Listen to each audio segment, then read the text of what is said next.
Everyone remembers the opening from Bioshock, right?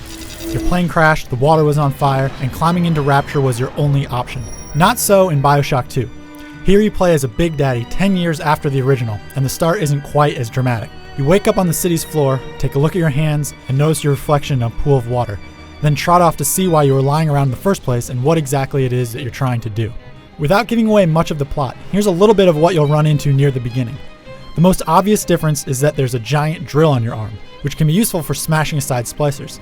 It's not long until you get your first plasmid, good old electro bolt, which you can use to stun and damage enemies, especially if they're standing in a pool of water. Exploring the sections of Rapture here will reveal elements familiar to any Bioshock fan.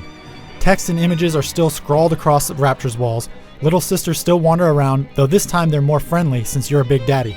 Even the big sister makes an appearance really early on, and it's not long until you engage her in battle. Since she's so much more agile than anything else we've seen in Rapture, this makes for a particularly intense fight where you need to stay mobile and use all of the firepower you've got, which at this point in the game isn't very much.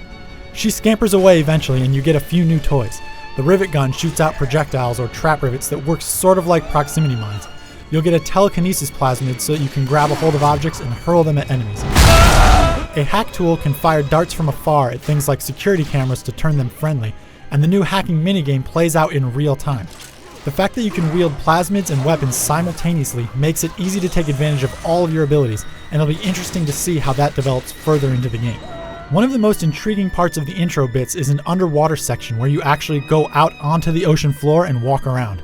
It's a linear bit, so there's not much exploration to do, but it stands out here because it reinforces the idea that you're inside of a giant diving suit instead of just some puny human on a lot of drugs. That's only a tiny bit of the overall experience, and we're looking forward to seeing what lies further in Bioshock 2. For more information, head over to IGN.com. Daddy was sleeping for such a long time.